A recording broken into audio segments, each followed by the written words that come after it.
Estamos aqui, Zé Bruno. Beleza? Tudo bem com você ou não? Tudo bem, Lucas. Pô, valeu por ter aceitado a gente aqui. Legal, tamo aí. É nóis. Galera, Veja Pro Outro Ângulo, tudo bem com vocês? Estamos aqui hoje para mais uma entrevista do programa Veja o Pro Outro Lado. Hoje vamos ver pro outro lado, grandes questões com esse aqui que é o grande dinossauro da música gospel rock nacional. Zé Bruno, banda Resgate. Se voasse era pterodátilo, né? Se nadar é crocodilo. Cara, eu te escuto desde que eu nem existia mais ou menos. Então, você sabe que eu percebi que o Resgate tem algo muito poderoso na nossa banda, né? Todo show que a gente faz, alguém vem e fala assim, eu cresci ouvindo o Resgate. Eu cresci total. Então, eu já ouvi pastores dizendo, o cara dizendo que tem poder e que ora, a pessoa tem a perna curta e cresce a perna. Pô, Resgate não, o cara ouve e cresce inteiro, o cara. Então, quando eu vejo alguém que é pequeno, alguma pessoa que não cresceu muito, eu dou um CD e falo, meu, vai ouvindo, que eu tenho vários testemunhos de gente que cresceu ouvindo a banda. É verdade. Aleluia, né? Vamos glorificar de pé. Vamos virar aqui. Tá? Giraia. Meu, super prazer estar aqui. Obrigado mesmo por tudo. Fico Podemos feliz perguntar também. tudo ou não? Pode. Pode tudão. Pode. Sem dó nem piedade. Pode perguntar. Então, beleza. Zé, é o seguinte, muita gente não sabe, na verdade, como eu estava te falando, a galera que ouve a gente é cristão, não cristão e tal.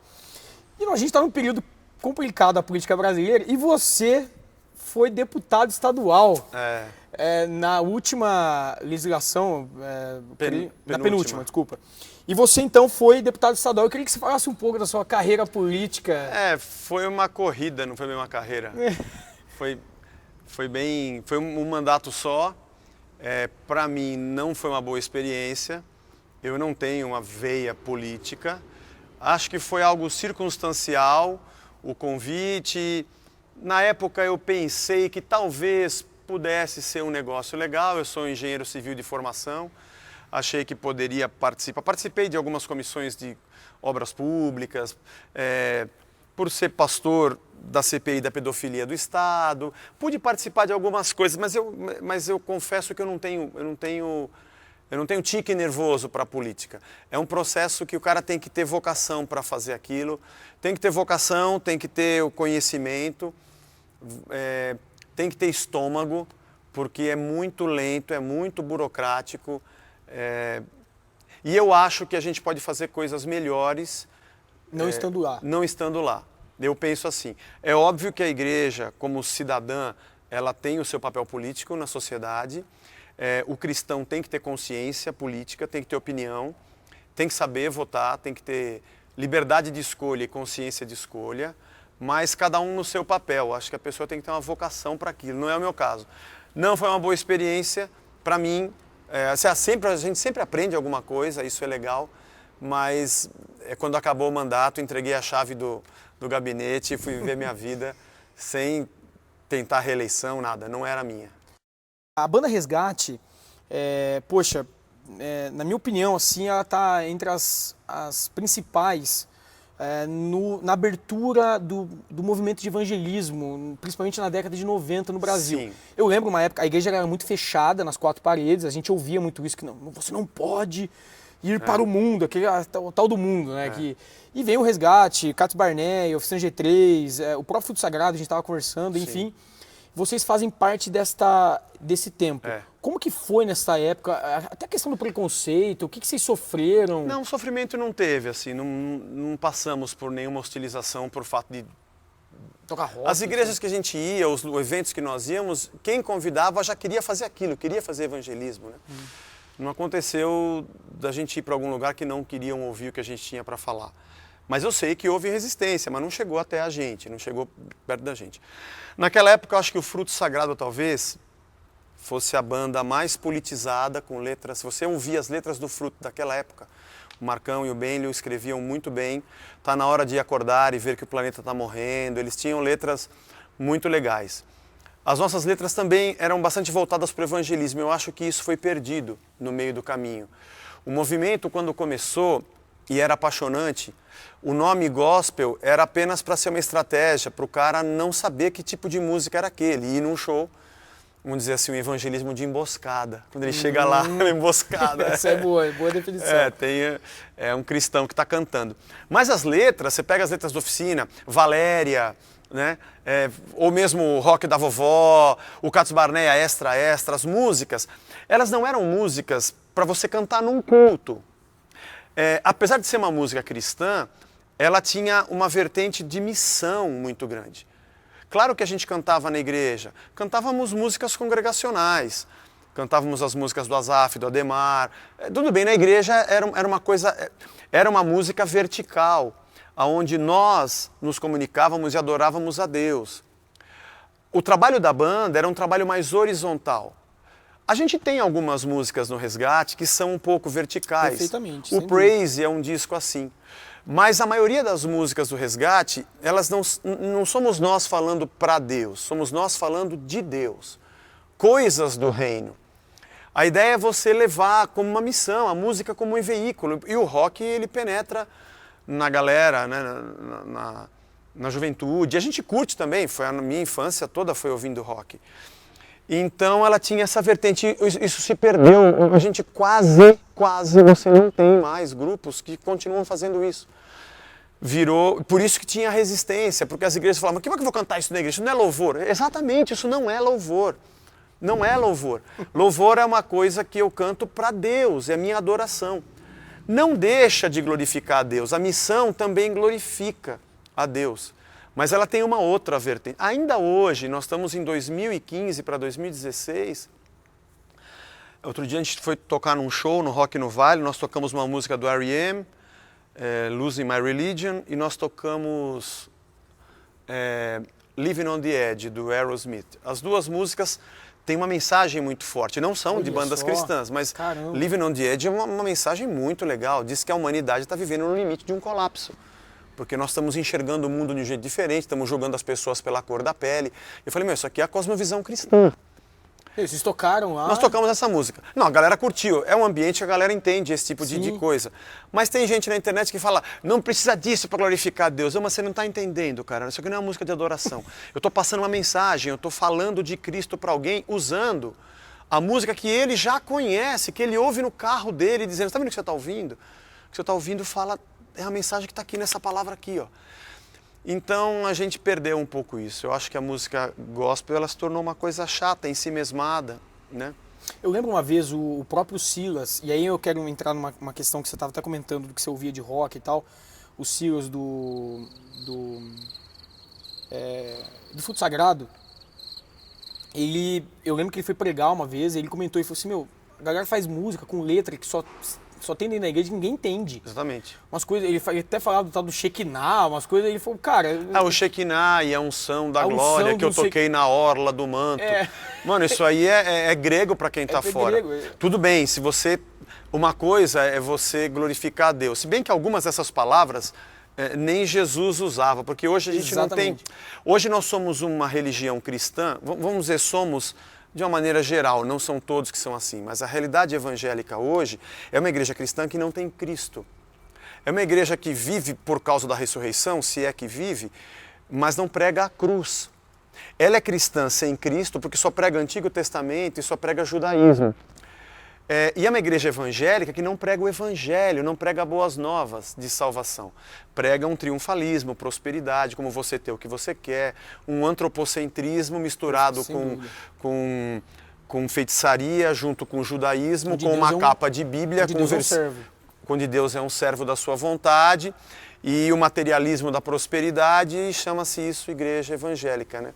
E isso também está nas nossas músicas, isso é bastante triste. Nesse período dos anos 90, então, bom, o Resgate, ele nasce aí no contexto da Igreja do Renascer, em Cristo. Nasceu antes, na verdade. Foi Nós antes? Éramos da Igreja Batista, uma Igreja Batista. Eu me converti no Ipiranga, um bairro aqui próximo, depois eu fui... para a igreja da minha namorada, que eu conheci num acampamento. Depois de, 15 anos, 16 anos de convertido, foi que a gente foi para Renascer. A banda estava lançando o primeiro disco quando a gente foi para lá, que é o Vida, Jesus e Rock and Roll, que era um disco independente, bolacha, que a gente produziu do próprio bolso. Então a gente começou em 89, na verdade a gente começou em 87, 88, mas nós só de verdade gravamos o primeiro disco em 89, que a gente tem como início da banda, né? Aliás, nós fizemos o primeiro show em 89. 91 saiu o primeiro disco do Resgate. Só aí que a gente estava na Renascer. Aí você estava no Renascer. Aí e permaneceram lá por 18 anos. 18 anos. Você se consagrou pastor lá? Ou não? Sim. Tá. E como que foi tudo?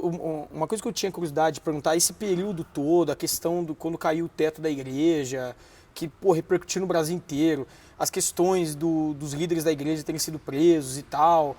Enfim, foi nesse borbulho todo, depois, eu não sei se tem alguma coisa a ver, mas foi logo depois você acabou saindo ou não? Na verdade... E por que enfim... Tem uma somatória de muitas coisas, né? Muitas coisas.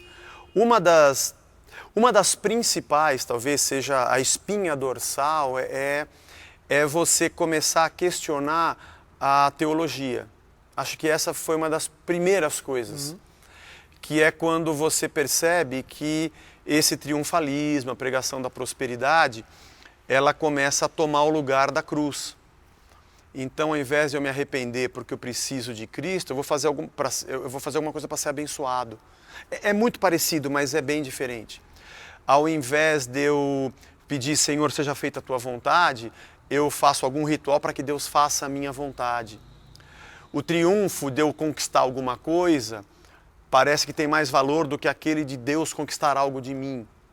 É muito próximo, mas é bastante diferente. A gente ficaria aqui horas conversando sobre isso. O primeiro ponto foi a decepção teológica. A conta não fecha. Essa conta onde você tem rituais religiosos para comandar a Deus, essa conta não fecha. Uma hora ela vai causar decepção na vida da pessoa. Então esse ponto talvez tenha sido o principal. Haja vista que a gente tem hoje a Casa da Rocha, é uma igreja que anda diametralmente oposta a esse movimento neopentecostal, né? Nós não reproduzimos esse sistema, a gente saiu para andar exatamente para um outro caminho, completamente diferente. Esses outros fatos que você falou, é claro que os dissabores do dia a dia, eles agravam, mas eles talvez só corroboram com todo o pressuposto de que a gente está andando num caminho que não é mais o que a gente quer. Ou seja, seria a última gota de um copo que já estava cheio. Veio ao longo de algum tempo, né? Eu talvez diria que em 2006 foi que a gente começou vamos dizer assim, a falar, gente, vamos puxar um pouco o freio de mão, acho que o barco tinha que ir para um outro lado. Mas você tem todo o amor, você está dentro, né? Você ama, você trabalhou por muita coisa, né? E culminou em 2010, que acho que foi o momento da gente partir para caminhar para um outro lado. E aí então você está com a igreja Casa da... Aliás, a gente está aqui na Casa da Rocha. Legal, uma igreja que já está aqui. 5 anos. Nossa, vamos completar 6 anos, né, a igreja. Zelão! Mas é isso. Seguinte, o Dudu Borges Sim. fez parte da banda Resgate. Por 10 anos. Meu, eu tava falando pra você, eu sou músico, tem uma galera que acompanha o canal que é músico também, que são músicos também, que mexe com sertanejo, eu gravo no sertanejo, no gospel, em tudo quanto é lugar. E a galera do sertanejo não imagina isso. E eu já conversei com uma galera e eles não imaginam. Mas o Dudu Borges, ele é oriundo, aí ele é cristão, enfim. Sim. Oriundo, aprendeu a tocar na igreja. Aprendeu a tocar na igreja e tal. E tá aí, foi da banda Resgate, tocou rock, hoje está no sertanejo, é o maior exponencial dos produtores no sertanejo. E a galera não imagina. Enfim, como foi o Dudu Borges, a relação de vocês? A gente se conheceu porque ele é de Campo Grande, ele aprendeu a tocar na igreja, mas não dá para negar que ele aprendeu a trabalhar em estúdio ouvindo gravação de música regional. Sim. Então, ele é de Campo Grande, ele tem tudo isso na bagagem dele. Ele veio morar em São Paulo, começou a tocar com a banda Patmos, produziu o disco deles. Aí, na época, ele começou a produzir outros artistas da Gospel Records. E, por acaso, num ensaio nosso, que o tecladista que era convidado para gravar com a gente um disco não pôde, e o meu irmão convidou o Dudu, porque conhecia ele da gravadora, e aí ele fez um ensaio, fez 2, ficou 10 anos, entrou na banda, produziu acho que 4 ou 5 discos. O primeiro foi o acústico? Não, o acústico ele entrou depois, ele entrou no Eu Continuo de Pé, depois ele fez Até o Envelhecer, fez o 15 anos, que foi ao vivo, e tinha 3 músicas de estúdio, depois ele fez Até Envelhecer ao vivo, ou Até Envelhecer de estúdio, e ainda não é o último. 5 trabalhos ele produziu. Essa veia dele do rock, é até estranho, você estava dizendo que... Não tem veia de rock. Ele aprendeu rock com a gente. Ah, é? Ah. Não, mas isso que eu ia falar. Essa veia do rock, que então Sim, aprendeu sim. com vocês, tá até hoje, ele deu uma nova roupa pro sertanejo, é incrível. Ele é um cara muito talentoso, muito inteligente. E não dá para negar a contribuição que ele deu nessa parte de produção da banda. O Resgate teve várias influências, né? Então, só pra você ter uma ideia, na nossa história, é que a banda é ruim, mas nós já fomos produzidos por... Você falou isso, cara. Nós já fomos produzidos por Rick Bonadio, por Paulo Anhá e por Dudu Borges. Se não estourou é porque a banda é ruim mesmo. Os 3 grandes produtores já produziram Resgate. Então, banda não adianta.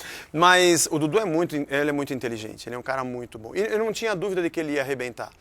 Porque ele trouxe realmente essa coisa do pop para dentro do sertanejo. É uma outra roupagem, né? Tornou a coisa muito mais palatável do que era. Não que a gente não curta o sertanejo de raiz, é muito bonito, minha mãe é mineira, eu tenho as canções tradicionais, todo mundo gosta, mas ele trouxe essa coisa pop, né, para o grande público. E foi mesmo. Mas ele produziu Fiuk, ele trabalhou com Fábio Júnior há pouco tempo. Quer dizer, ele é um cara que tem repertório para tudo isso, né?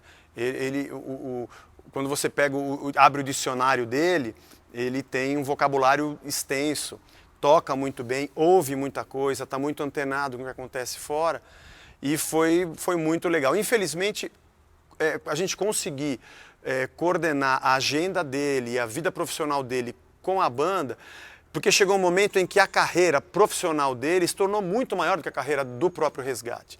Não estou dizendo como ministério, entenda-me bem, não é uma questão ministerial, mas como trabalho, carreira, viagem, produção, o trabalho dele se tornou muito, muito maior. Era muito incompatível. Foi uma separação assim difícil, porque a gente tinha que fazer, porque nós precisávamos prosseguir com a banda, né? E para ele também, porque ele gostava da banda. A gente se gosta, a gente se encontra ainda. Batemos um papo, talvez se no próximo disco ele não participa produzindo de alguma coisa, pode ser que a gente faça alguma coisa junto. Ah, que legal, cara. É um cara muito gente boa. Mas fez parte da nossa história e acrescentou bastante e a gente guarda no coração com saudade. Olha só, você estava falando dessa influência que o Resgate exerceu na vida do Dudu. Meu, por que o Resgate não envelhece? Você sabe que é uma diferença de velho e idoso. Sim. Então por que ele não é velho? Ele pode ser uma banda idosa, até porque os cabelos brancos.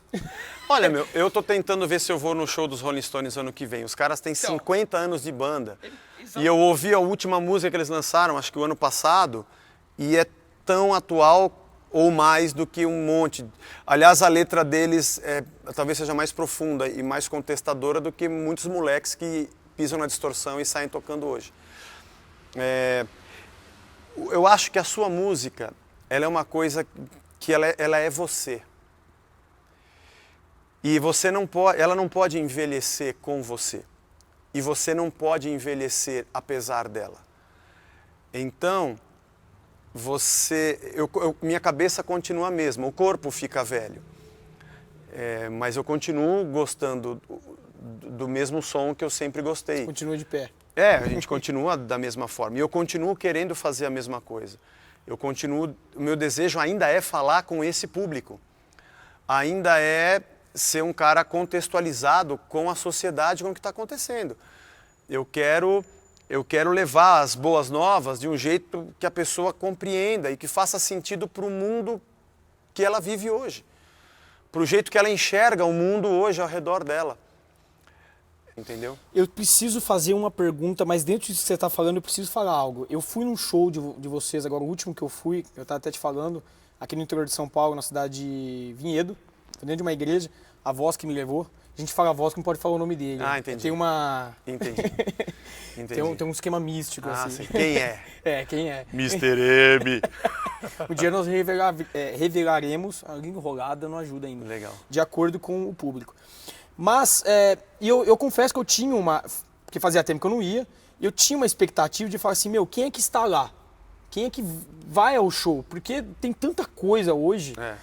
Eu cheguei, resumindo, eu vi uma galera de 17 anos, 16 anos, 15 anos, estava na frente, pulando tudo suado, antes vocês entraram, não, cadê eles, não sei o quê. Os doutores lá, os senhores, a galera, os velhão, tava tudo atrás. todo mundo cantando todas as músicas, ninguém parado. E eu vi aquela, entre aspas, uma discrepância de idade e todo mundo na vibe da banda. E isso você não vê mais em um monte da época, que é ou porque parou, ou porque, enfim, não sei. Mas ainda vocês conseguem conversar com todos os públicos. Isso é uma coisa que eu fiquei assim extasiado, assim. Sei lá, a graça de Deus, é um presente também, a gente tem que agradecer a Deus por isso. Mas eu procuro sempre deixar nas letras uma conversa que eu consiga dialogar. Eu tenho filhos adolescentes, eles falam gírias que são diferentes das minhas. Eu preciso sacar o que está acontecendo com eles. Se eu tenho algo a transmitir, eu acho que esse é um ponto crucial. Nós não abordamos a arte cristã como arte em si. Ela tem um propósito, ela cumpre uma missão, mas ela também é uma arte. O artista, ele tem duas coisas fundamentais, um grande artista, ele tem o talento. Ele tem um talento inerente a ele, seja um artista plástico, seja um ator, um compositor, um escritor. Ele tem um talento, ele consegue comunicar. Mas ele tem uma segunda coisa que é muito importante. Ele tem algo a dizer. Ele tem algo para falar. Ele pinta aquele quadro, ele tem uma mensagem por trás daquelas tintas. Aquela música, como quem viveu a época da ditadura, eu estudava no colégio e tinha foto dos presidentes, dos coronéis, sempre em todas as salas de aula, com a faixa verde e amarela, sabe? O Médici, o Geisel, o João Figueiredo, sei lá, os que eu peguei da minha época, né? Então, quem viveu a época da ditadura, tinha as músicas caminhando e cantando e seguindo a canção, sabe? Você tinha as músicas da Bossa Nova, os caras foram exilados, porque as músicas dos caras, eles tinham algo a dizer. E o pior é que a roupagem era fantástica, porque tinha um negócio que você queria ouvir. Vai, meu irmão, pega esse avião, sabe? Você tem que fugir assim desse frio, mas deixa o Rio de Janeiro. As letras, você ouvia... o cara tá falando de ditadura. Tava criticando mesmo. Quando o Chico fez a música dizendo você não gosta de mim, mas sua filha gosta. Sabe, acho que era a filha do Geisel, se eu não me engano. Você não gosta de mim, mas sua filha gosta. O que esse cara tá cantando pra quem isso? Tinha alguma coisa para ser falada. Eu tenho alguma coisa para falar, meu. Eu tô assistindo o que tá acontecendo com esse mundo. E eu tenho um evangelho. Eu sou estudante de teologia, então eu vou errar de vez em quando. Mas eu acho que foi Lutero, que diz que você tem que pregar lendo a Bíblia numa mão e o jornal da semana do dia na outra. Você tem que dizer alguma coisa para esse cara que vive nesse mundo, o que esse Deus tem para dizer para você. Então eu acho que isso mantém a arte, vou dizer agora de uma forma geral, acessível. E não tem idade, você não tem idade para isso. O traço do Oscar Niemeyer não é só para o cara que é velho, o cara que novo vai achar aquilo fantástico. Todo mundo, exatamente. Porque ele tem algo a dizer e a expressar com a arquitetura dele.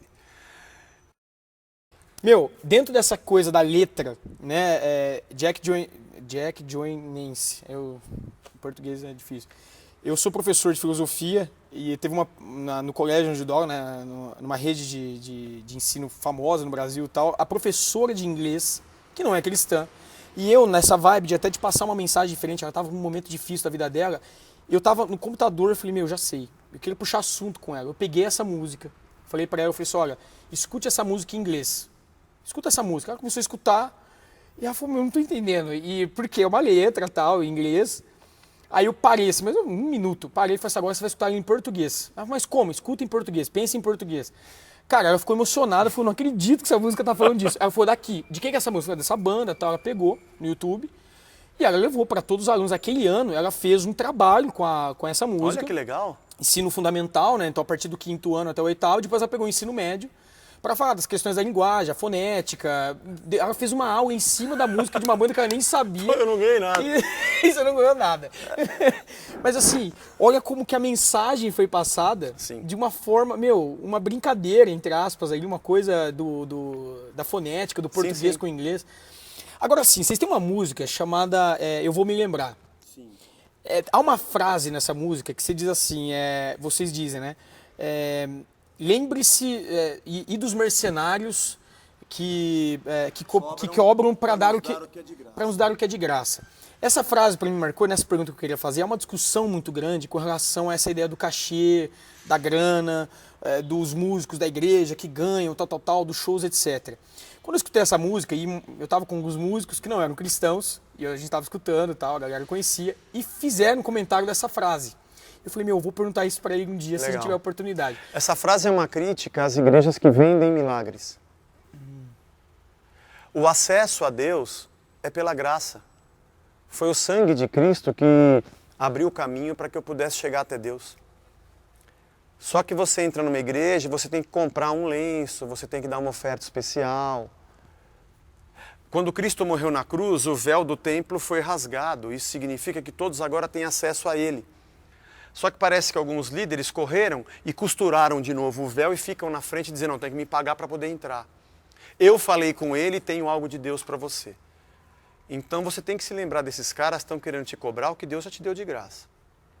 Então essa é uma crítica a esse comércio do sagrado que acontece nos dias de hoje e infelizmente as pessoas que estão ávidas por conhecer algo sobrenatural pagam o que for preciso, né? E essa é a crítica. Quanto a cachê de banda, eu não tenho nada contra. Primeiro porque eu sou banda. Não tenho nada contra. Eu acho que você não pode separar duas coisas. Existe um lado profissional. Existe, não tem como você separar isso.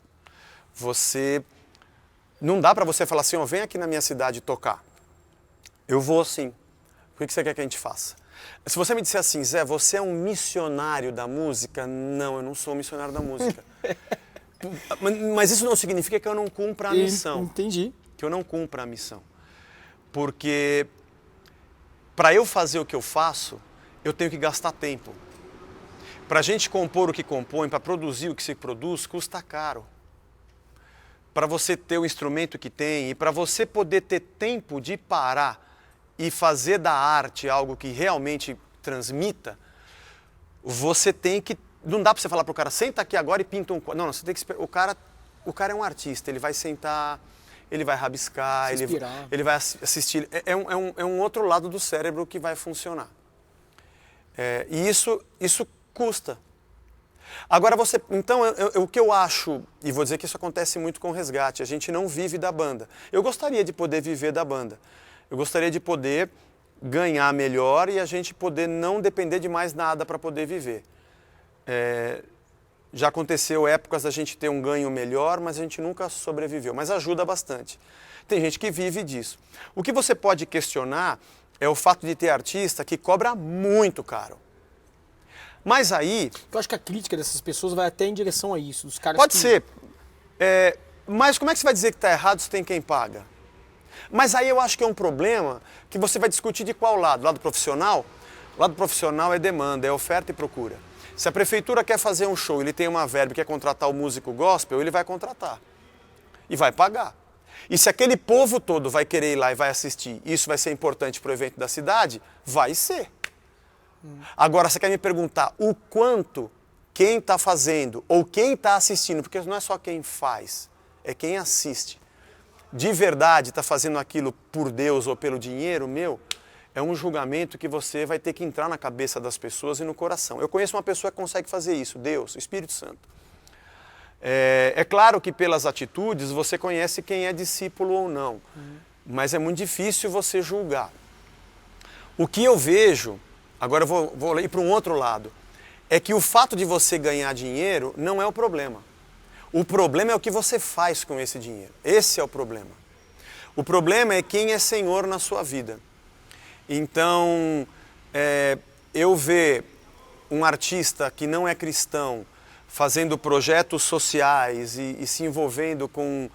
Já vi artistas da Globo fazendo curso de arte circense e vivendo, ajudando pessoas, e gente famosa, ou músicos que fazem shows e eventos para arrecadar fundos para a África.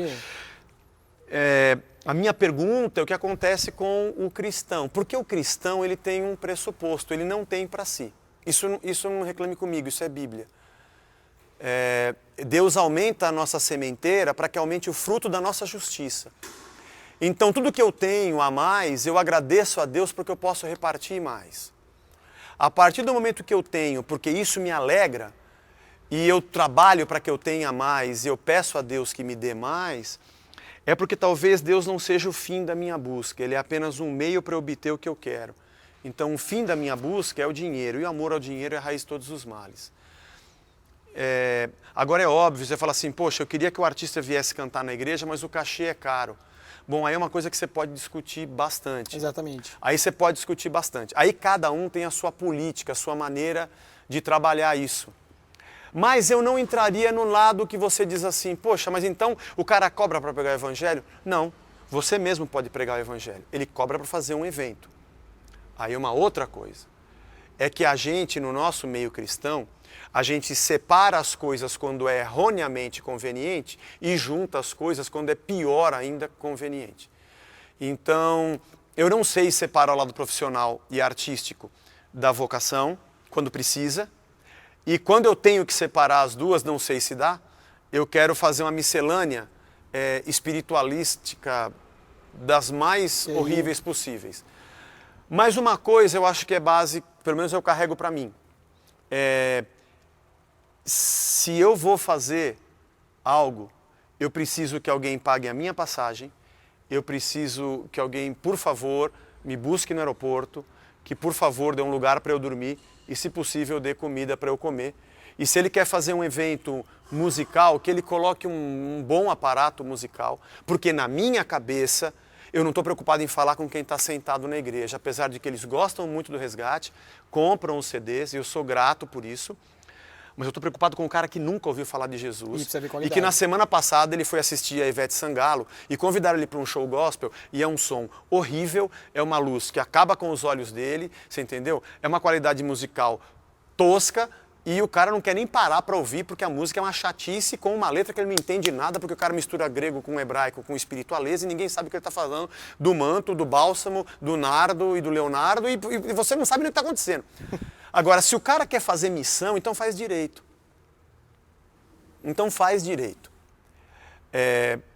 O Resgate não é uma banda de mainstream, nós não somos a gente não recebe, nós não estamos nesse topo, né? Não acharia ruim se alguém me convidasse e pagasse um grande cachê para a gente fazer um show. E faria tão bem como eu faço em qualquer lugar. Mas eu vou dizer a você que a gente sofre por isso, porque existe um outro lado da moeda. O fato da gente dizer numa igreja, a gente vai e você dá uma oferta, a gente sofre por isso. Porque tem lugar que a gente vai que você fala, legal, né? Numa boa, o cara podia pregar o evangelho ele mesmo aqui, com o grupo da igreja dele tocando, e eu estava na minha igreja pregando e com a minha família. Porque o cara me trouxe aqui, me colocou numa hora de voo que é horrível, só porque ele conseguiu a vaga ao mais barato, olha só. Você entendeu? A gente chega lá, não está organizado, você não sabe onde você vai almoçar, aí você fica, ele te busca num 40 graus de calor, com uma van que você carrega as malas e o equipamento no seu colo, sem ar-condicionado, aí você não sabe que hora você janta, o cara que te busca chega atrasado, entendeu? Malemar a pessoa te cumprimenta, às vezes isso acontece ainda? Não, eu respondo a você é que o contrário disso é que de vez em quando acontece. Então, eu acho que existe muita gente que se esquece de que para você, se a gente quer simplesmente um cara que vai lá tocar e vamos louvar, é para a gente engrandecer o Senhor, está tudo certo. Agora, se você tem uma ideia evangelística e você quer atingir uma sociedade, a gente vai ter que fazer direito. Ser uma banda custa caro, gravar CD custa caro. E eu acho que Provérbios 30, 7 e 8 podia ser a base para a gente entender. Senhor, não me deixe ser rico e nem pobre. Me dá o pão que eu preciso cada dia. Porque se eu tiver muito e for rico, eu vou me esquecer de ti. E se eu tiver pouco, pode ser que eu roube e envergonhe o teu nome. Essa sabedoria de Agur, que está em Provérbios de Salomão, de repente pode ser uma boa base para a gente cobrar. Que responde muito bem a pergunta. E Jesus, acho que teve um cara chamado Jesus que acabou falando uma coisa parecida com essa. Me dá o pão de cada dia, que isso já está bom para mim.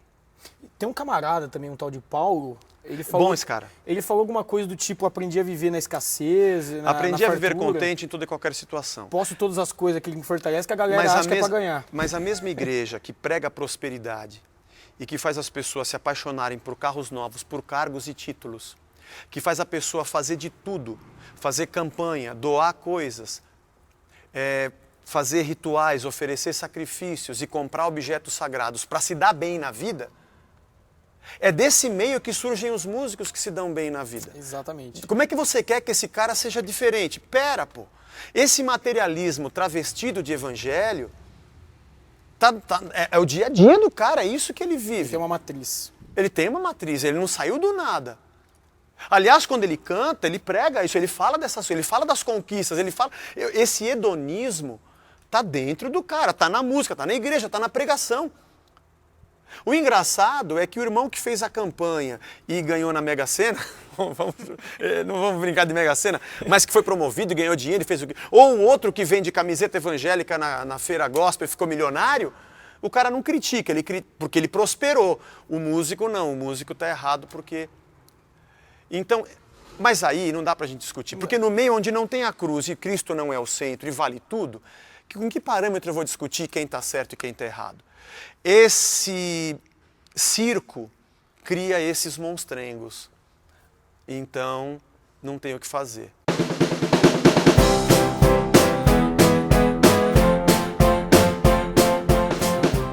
Galera do Veja Pro Outro Lado, Veja Pro Outro Ângulo. Vamos fazer agora o papo sem ângulo com o querido Zé Bruno. Tá preparado ou não? Sim. Perguntas absolutamente difíceis. Você troca? Querido Zé Bruno, primeira pergunta.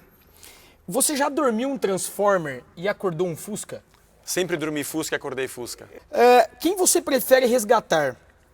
O impeachment para a Dilma ou a Dilma do impeachment? Essa é boa, essa pergunta é nível Se resgate. algum dos dois conseguisse resgatar o Brasil, eu escolhia. Acho que nenhum dos dois vai dar jeito. Ruffles ou Baconzitos? Ruffles.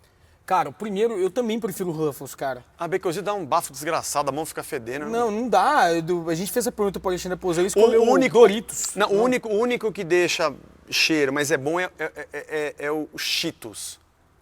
Aí o Cheetos... Você gosta do cheiro do Cheetos? O Cheetos, ele tá fora desse universo. Ah, não, cara. Sim. Eu não... Até no Toy Story os caras comem Cheetos, ele fica todo amarelo. Não, é Cheetos. É verdade, o cheiro do Ruffles não é tão forte. Não. Mas pra comer, entre Ruffles e Baconzitos... É Ruffles. É Ruffles. Última pergunta é o seguinte, nós tivemos no Brasil agora um contexto sério, foi difundido na mídia, uma coisa muito complicada, muita gente falou. Você, como um cara politizado, queria saber muito a sua opinião. Nós tivemos o litígio matrimonial entre Joelma e Chimbinha, da banda Calypso. Tiveram uma briga na justiça, tal, a banda separou. Eu queria saber o seguinte, você é a favor que o nome Calypso continue com Chimbinha ou não? E por quê? Muito difícil responder porque isso mexe com o coração da gente. Essa é uma pergunta séria, cara. Todo mundo discutiu. A Sônia Abrão falou sobre isso. É que isso me abalou tanto. Eu não sei como é que eu vou viver daqui pra frente, sabendo que eles se separaram. Você não vai me ajudar a pensar? Eu vou ficar muito... Até hoje eu não discuti. Podiam dar o nome pra gente, né? Porque eu ganhar uma... Põe uma peruca loira, quem sabe... Já que a gente falou de cachê, podia ganhar alguma coisa a mais. Né? Imagine, você Chimbinha, que se você não tiver banda, um resgate aí, talvez seja uma saída. Exatamente. Aquela guitarra havaiana. Dá pra nós o nome. Galera do Veja Pro Outro Ângulo, o seguinte, vocês sabem que a gente sempre dá presente pra vocês e não será diferente agora com a galera do Resgate. Zé Bruno, por favor, o que você vai dar pra gente, pros nossos ouvintes, internautas, telespectadores ou sei lá o quê? Diz aí. Um CD e um DVD do Calypso. Do Resgate. Um CD e o DVD do Resgate. Eu já fiquei preocupado já. Pessoal, CD e DVD do Resgate com vocês. Então é o seguinte para você participar. Dá um curtir aqui no canal, no vídeo, aqui embaixo. Comenta, faz o seu comentário, se inscreva no canal e principalmente compartilhe. Se não compartilhar, vamos combinar que não tem como participar. Exatamente. Quando você fizer isso, a gente vai colher o seu nome, vamos fazer o nosso famoso sorteio. E o seu nome saindo lá, você será agraciado com o CD do Resgate. Do Resgate, putz. Então você será agraciado, tá beleza? CDzão e DVD pra cima de você aí, tá beleza? Zé Bruno, valeu por tudo, pela essa aula de música, de história da música, teologia. Legal, tamo aí. Valeu por tudo, Deus abençoe. Amém. Espero te ver de novo. Tamo junto. Beleza? Valeu. Valeu.